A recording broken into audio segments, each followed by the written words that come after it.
بسم الله الرحمن الرحيم. من دار الحديث بمفرق حبيش حرسها الله، يسرنا أن نقدم لكم هذه المادة، والتي هي عبارة عن خطبة جمعة فضيلة الشيخ العلامة عبد العزيز بن يحيى البرعي حفظه الله، بعنوان محاسبة النفس. كانت بتاريخ 24 من شهر الله المحرم لعام 37 و400 وألف للهجرة. وإليكم المادة المذكورة. إن الحمد لله نحمده ونستعينه ونستغفره، ونعوذ بالله من شرور أنفسنا ومن سيئات أعمالنا. من يهده الله فلا مضل له، ومن يضلل فلا هادي له. وأشهد أن لا إله إلا الله وحده لا شريك له، وأشهد أن محمدًا عبده ورسوله، صلى الله عليه وعلى آله وسلم. يا أيها الذين آمنوا اتقوا الله حق تقاته، ولا تموتن إلا وأنتم مسلمون. يا أيها الناس اتقوا ربكم الذي خلقكم من نفس واحدة، وخلق منها زوجها، وبث منهما رجالا كثيرا ونساء. واتقوا الله الذي تساءلون به والأرحام، إن الله كان عليكم رقيبا. يا أيها الذين آمنوا اتقوا الله وقولوا قولا سديدا يصلح لكم أعمالكم ويغفر لكم ذنوبكم، ومن يطع الله ورسوله فقد فاز فوزا عظيما. أما بعد، فإن خير الحديث كتاب الله، وخير الهدي هدي محمد صلى الله عليه وعلى آله وسلم. وشر الأمور محدثاتها، وكل محدثة بدعة، وكل بدعة ضلالة، وكل ضلالة في النار.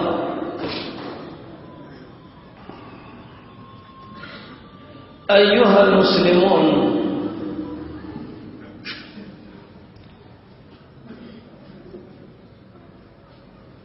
سنتذاكر في هذا المقام المبارك ما فتح الله به في محاسبة النفوس. والعمدة في هذا الباب قول الله عز وجل: يا أيها الذين آمنوا اتقوا الله ولتنظر نفس ما قدمت لغد واتقوا الله إن الله خبير بما تعملون. ولا تكونوا كالذين نسوا الله فأنساهم أنفسهم أولئك هم الفاسقون.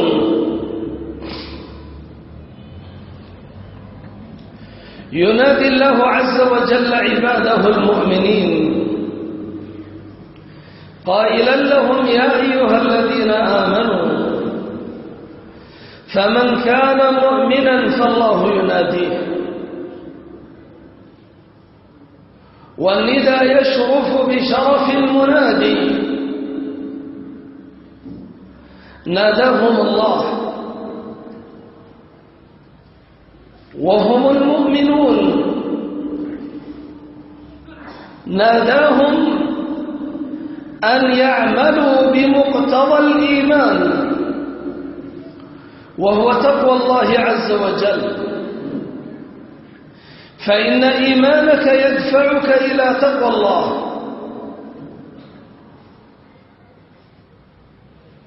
والمراد بتقوى الله فعل الطاعة وترك المعصية.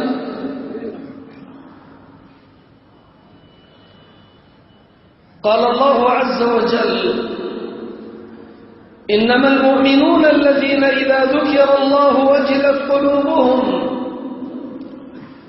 وإذا تليت عليهم آياته زادتهم إيمانا وعلى ربهم يتوكلون الذين يقيمون الصلاة ومما رزقناهم ينفقون أولئك هم المؤمنون حقا. ولهذا قال الله عز وجل: قل يا عبادي الذين آمنوا اتقوا ربكم، فأمر المؤمنين أن يتقوا الله عز وجل. ومن مقتضيات التقوى أن تنظر ماذا أعددت للقاء الله، ولتنظر نفس ما قدمت لغد. ثم أكد الأمر بالتقوى فقال: واتقوا الله إن الله خبير بما تعملون. ماذا يعني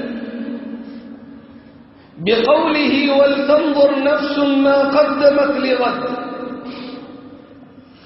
المراد أن ينظر العبد في أعماله، هل تصلح أن يقدم بها على الله عز وجل؟ هل تصلح لملاقاة الله عز وجل؟ هل تبيض بها الوجوه؟ وهل تثقل بها الموازين؟ وهل تؤهله لأخذ كتابه بيمينه؟ وهل تؤهله للمرور على الصراط؟ وهل تؤهله لدخول الجنة؟ هذا هو الذي تستحضره يوم أن تفتش أعمالك، فتنظر ماذا عملت وماذا قدمت وبماذا تستعد للقاء الله جل وعلا. وكما يقول الله عز وجل: إن سعيكم لشتى، ويقول كل يعمل على شاكلته، فمن الناس من استعد بالصالحات ومن الناس من عمل غير ذلك. فكيف يلاقي الله من لم يكن قد هيأ نفسه بالأعمال الصالحة؟ ماذا ستقول لله عز وجل ويوم يناديهم فيقول: ماذا أجبتم المرسلين؟ فعميت عليهم الأنباء يومئذ فهم لا يتساءلون.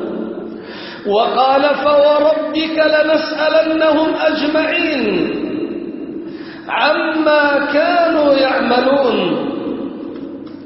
فستسأل عن أعمالك وستسأل عن حياتك وستسأل عن أقوالك. قال النبي صلى الله عليه وعلى آله وسلم: لن تزول قدم عبد يوم القيامة حتى يسأل عن أربع: عن عمره فيما أفناه، وعن شبابه فيما أبلاه، وعن ماله من أين اكتسبه وفيما أنفقه، وعن علمه ماذا عمل فيه. فهيئ نفسك للجواب الذي تبيض به الوجوه، هيئ نفسك للأجوبة الصحيحة، أيها المسلمون، لا بد من خطوات يخطوها العبد في محاسبة نفسه، لأن كثيرا من الناس قد لا يعلم كيف يحاسب نفسه. فمن ذلك أن تستحضر نعمة الله عليك، وأن تستحضر أعمالك. فانظر كيف عاملك الله، وانظر كيف تعامل الله عز وجل. فالله عز وجل يقول عن نعمه عليك: وإن تعدوا نعمة الله لا تحصوها. ويقول جل وعلا: وما بكم من نعمة فمن الله. ثم إذا مسكم الضر فإليه تجأرون، يعني أنك في حال الرخاء تتقلب في نعمة الله جل وعلا، فإذا مسك الضر لجأت إلى الله عز وجل ليرفع ضرك. ففضل الله عز وجل عليك حال السراء وحال الضراء، فله الحمد سبحانه. يا عبد الله، لقد كونك الله عز وجل في بطن أمك، فرعاك في بطن أمك نطفة ثم علقة ثم مضغة، ثم تكونت الأعضاء، واستمر حالك متنقلا في الأطوار إلى أن صرت إنسانا قادرا على أن تعيش على الأرض خارج بطن أمك. فأخرجك الله عز وجل من بطن أمك في غاية من الضعف، لا تستطيع أن تذب عن وجهك الذباب ولا تعلم شيئا، والله أخرجكم من بطون أمهاتكم لا تعلمون شيئا. وقيض الله عز وجل لك مطعمك ومشربك، وقيض لك الحنان في قلوب الآخرين ابتداء من أبويك، فجعل الله صدر أمك سقاء وحجرها لك وقاء، وعطف القلوب عليك، فعشت وأنت في ذلك الضعف مخدوما بجميع ما تحتاج من الخدمة، حتى إذا أصبحت في طور آخر من عمرك وأصبحت أغذيتك الموجودة وهو الحليب غير كاف، أوجد الله لك الأسنان والأضراس من أجل أن تأكل وتشرب.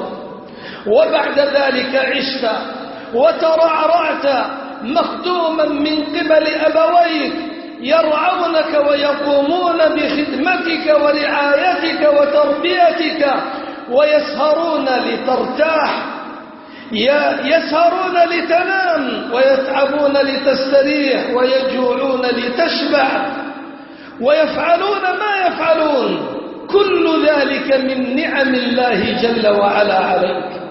وهكذا معشر المسلمين، ما أوجد الله عز وجل لديك من القوى، من السمع والبصر والعقل وعافية الأبدان، كل هذه من نعم الله جل وعلا عليك.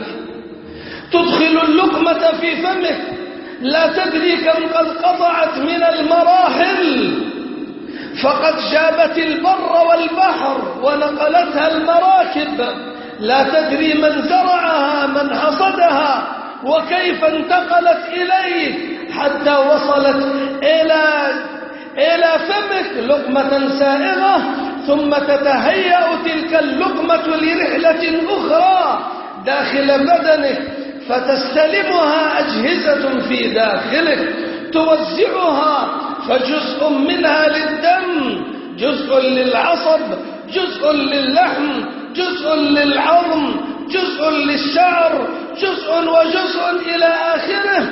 من الذي وزعها؟ من الذي صرفها؟ كل هذه نعم أنت تتقلب فيها، وهو فضل الله جل وعلا عليك.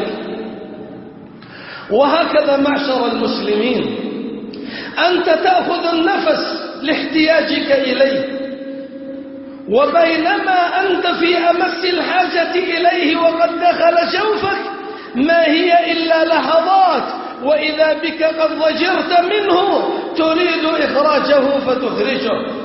فهيأ الله لك دخول النفس وهيأ الله لك خروج النفس، هذه نعمة عليه. ولكن ما وراء ذلك من النفس، إن جميع بدنك يستفيد من ذلك النفس، إذ لو انقطع لمت ولانتهت حياتك.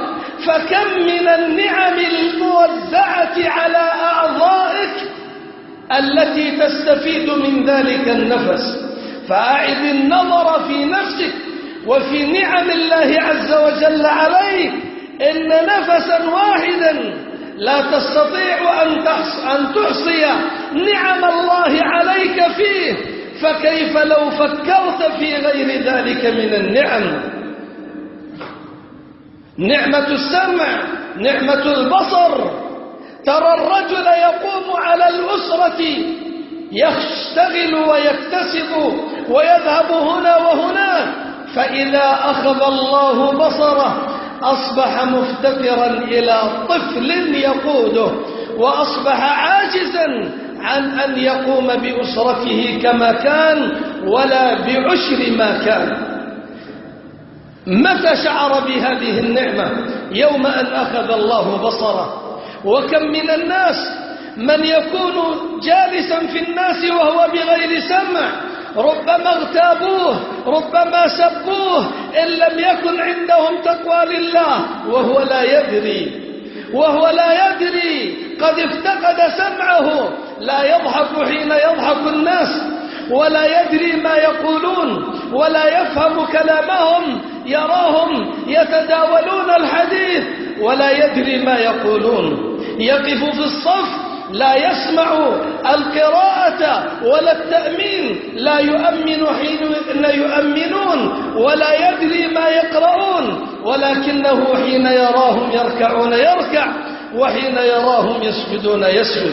فكم افتقد من الخير، يتمنى أن لو سمع صوت زوجته، أن لو سمع صوت أولاده، أن لو سمع صوت أبيه وأمه، بل يتمنى أن يسمع كلام الله عز وجل، ولكن قد ذهب ذلك كله.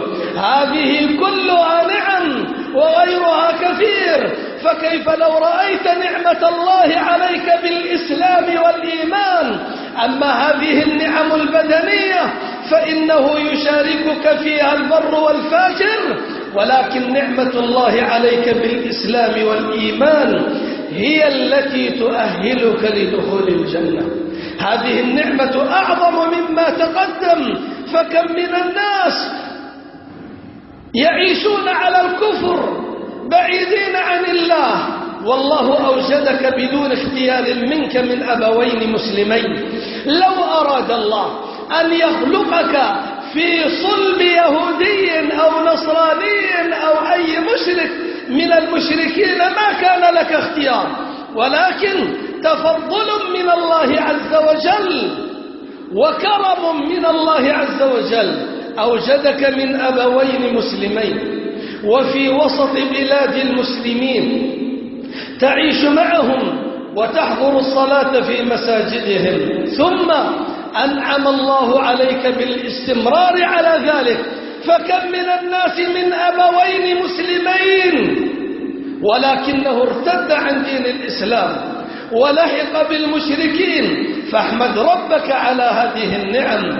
فكل تسبيحة النعمة، وكل تحميدة النعمة، وكل تهليلة النعمة، وكل ذكر لله عز وجل نعمة. كل ركعة تركعها، كل فريضة تؤديها، كل حسنة تكتسبها، كل هذه نعم عليك من الله عز وجل.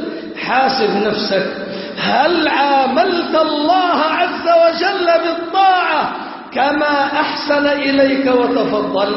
هذه نافذة تفتح لك باب المحاسبة. انظر ماذا قدمت، هل أرضيت الله عز وجل؟ هل أديت الصلوات الخمس مع الجماعة على الوجه المطلوب؟ هل بررت والديك؟ هل وصلت رحمك؟ هل أحسنت إلى الجيران؟ هل تركت المعاصي من الربا والزنا والخمور والغيبة والنميمة والحسد وشهادة الزور واللعن والسب والأيمان الفاجرة وغير ذلك؟ أعد النظر في نفسك وحاسب نفسك. أسأل الله أن يغفر لي ولكم، والحمد لله رب العالمين. الحمد لله رب العالمين، وأشهد أن لا إله إلا الله وحده لا شريك له، وأشهد أن محمدا عبده ورسوله صلى الله عليه وعلى آله وسلم. أما بعد،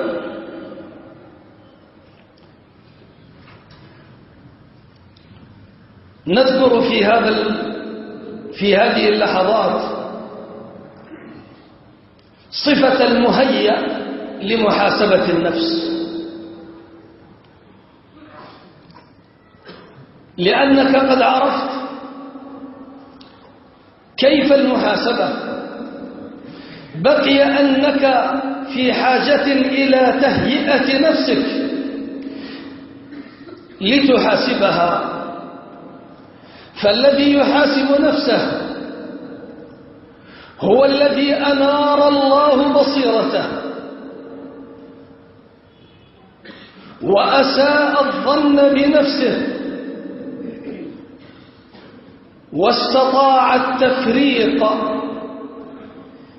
بين النعمة النازلة عليه، هل هي نعمة أم هي فتنة وحجة؟ فانتبه يا عبد الله. إذا أنار الله عز وجل بصيرة عبد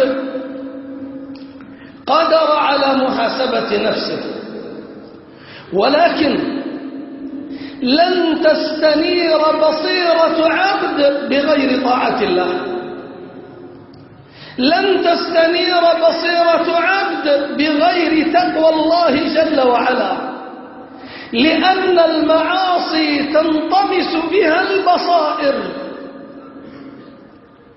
قال الله عز وجل: يا أيها الذين آمنوا اتقوا الله وآمنوا برسوله يؤتكم كفلين من رحمته ويجعل لكم نورا تمشون به ويغفر لكم والله غفور رحيم.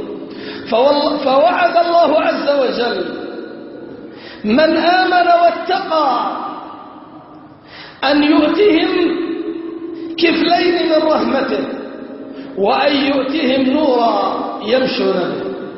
هذا النور ليس هو نور الشمس والقمر والمصابيح، فإن هذه الأنوار يستنير بها البر والفاجر، ولكن النور الذي يعطاه المتقون فقط هو نور البصائر. وقال الله عز وجل: يا أيها الذين آمنوا إن تتقوا الله يجعل لكم فرقانا، أي يجعل لكم قدرة على التفريق بين الحق والباطل، فتعرف الأمور على جلياتها وتنزل كل قضية منزلتها، فتعرف الكفر من الإيمان وتعرف الطاعة من المعصية وتعرف الحق من الباطل. وتعرف السنة من البدعة لا تخفى عليك بإذن الله. ولكن متى؟ إذا كنت على إيمان وتقوى لله عز وجل.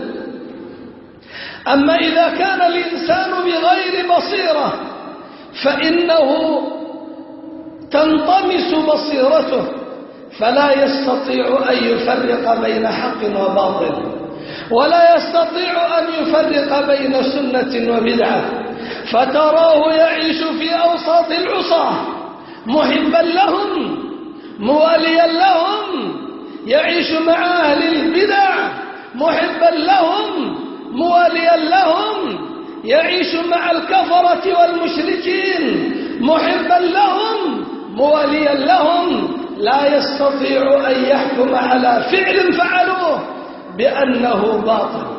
بسبب ماذا؟ بسبب أن مرآة قلبه كدرة تشوشت حتى استصعب عليه أن يفرق بين الحق والباطل، فلا يستطيع أن يفرق في غيره، فكيف في نفسه؟ لأن بصيرته منطمسة. فلهذا أنر بصيرتك بطاعة الله، أنر بصيرتك بطاعة الله، واستعن بالله عز وجل، وأكثر من الطاعة حتى ينجلي قلبك، فتستطيع آنذاك أن تعرف كيف تحاسب نفسك. الأمر الثاني سوء الظن بالنفس. فكثير من الناس يقع في المعاصي ويلتمس لنفسه الأعذار، فيقع في المعصية ويدعي أن قلبه طيب، وأن قلبه نقي، وأن قلبه صافي، وأن هذه المعاصي لا تؤثر عليه ولا تضر إيمانه ولا تضر قلبه. فإن رأى المعصية أمامه جلية وهو واقع فيها التمس لنفسه العذر بأن عنده من الصالحات ما تكفر به هذه الزلات، وأنه أحسن من غيره ونحو ذلك. فمثل هذا وقد أحسن بنفسه الظن صعب عليه أن يحاسب نفسه. وعين الرضا عن كل سوء كليلة، كما أن عين السخط تبدي المساوية.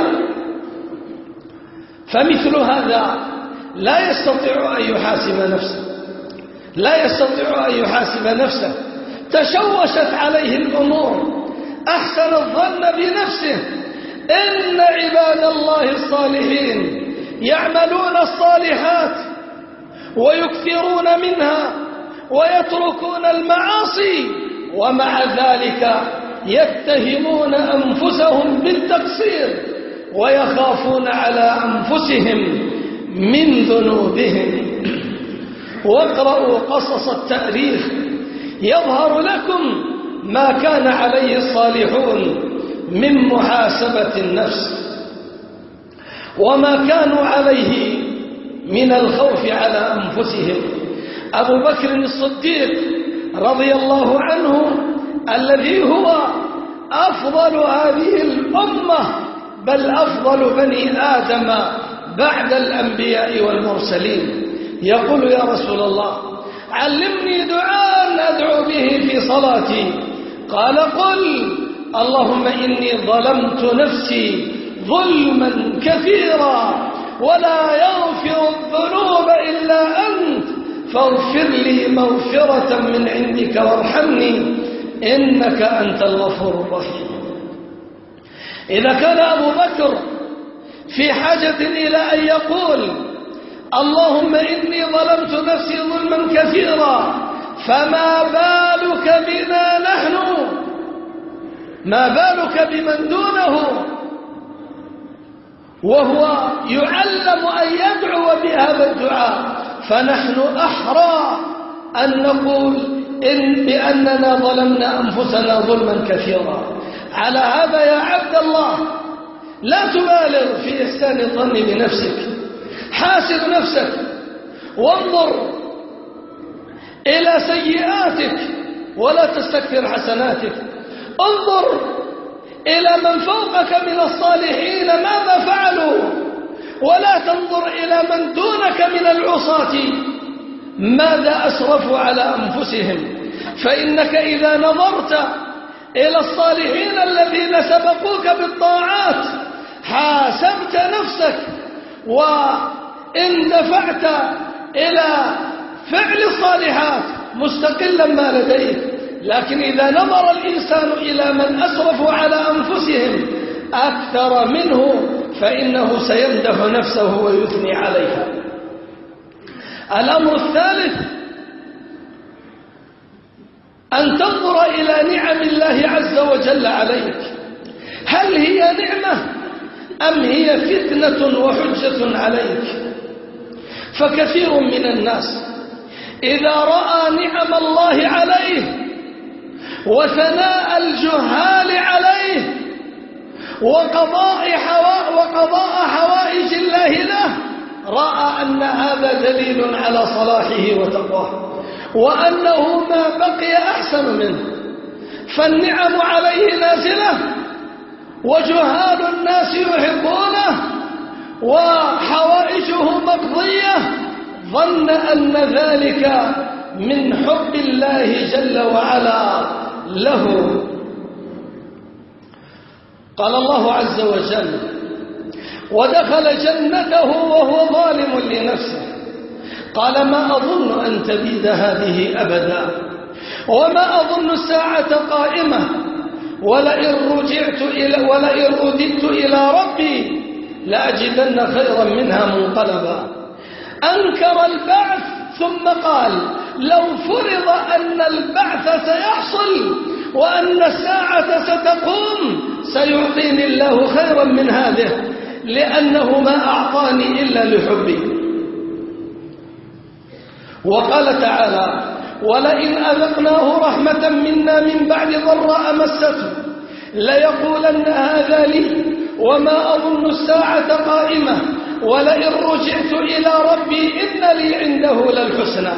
هكذا يبرر مواقفه وهكذا يمدح نفسه. فما تدري هل النعمة التي نزلت عليك نعمة أم هي حجة عليك؟ فإذا أعطاك الله العقل وأنار بصيرتك وعرفت الأشياء هذه حجة عليك. هل هداك عقلك إلى الخير؟ فإن هداك عقلك إلى الخير فنعمة، وإن لم يهدي العقل صاحبه إلى الخير فهي حجة عليه بين يدي الله. لم لا تفعل الخير وقد أعطاك الله العقل، أعطاك الله النطق، تتكلم بلسان فصيح، فإن استخدمت لسانك في الخير فهي نعمة، وإن استخدمت لسانك في غير ذلك فهي حجة عليك. لم لم تستخدم لسانك في الخير؟ ينبغي أن تعيد النظر في نعم الله عز وجل. فكم من أناس نعم الله حجج عليهم. الآية من كتاب الله تحفظها، إن عملت بها فهي نعمة وإن لم تعمل بها فهي حجة عليك.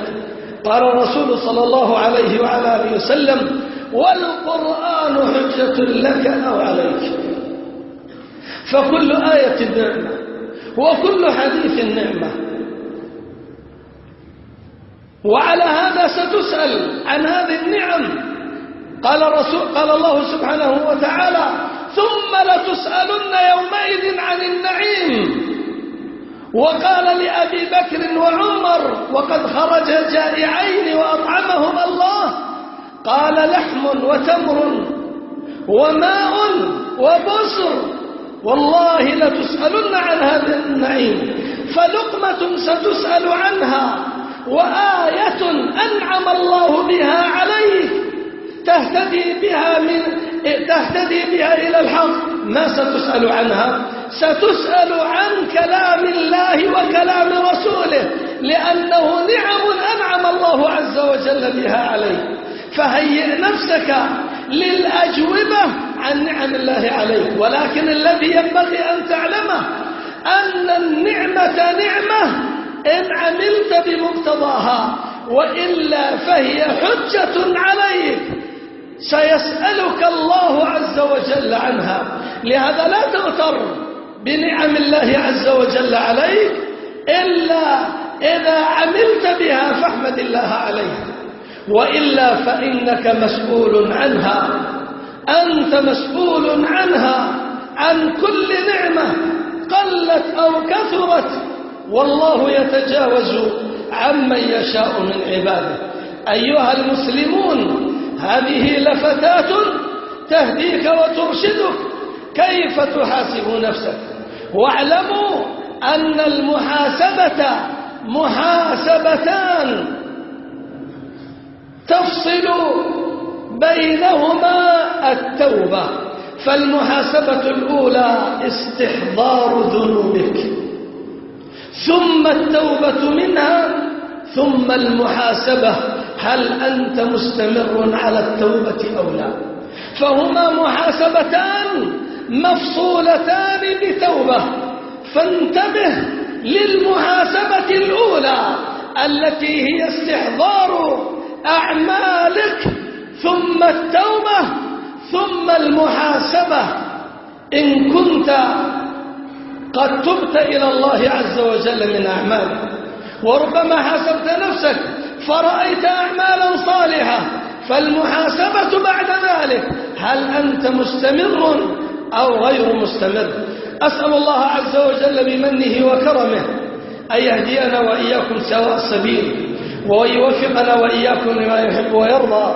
اللهم حبب إلينا الإيمان وزينه في قلوبنا، وكره إلينا الكفر والفسوق والعصيان، واجعلنا من الراشدين. اللهم لا تزغ قلوبنا بعد إذ هديتنا، وهب لنا من لدنك رحمة إنك أنت الوهاب. اللهم اعز الإسلام والمسلمين، وأذل الشرك والمشركين، واخذل أعداء الدين. اللهم انصر دينك وكتابك وسنة نبيك وعبادك المؤمنين. اللهم انصر دينك وكتابك وسنة نبيك وعبادك المؤمنين. أقول ما تسمعون، والحمد لله رب العالمين.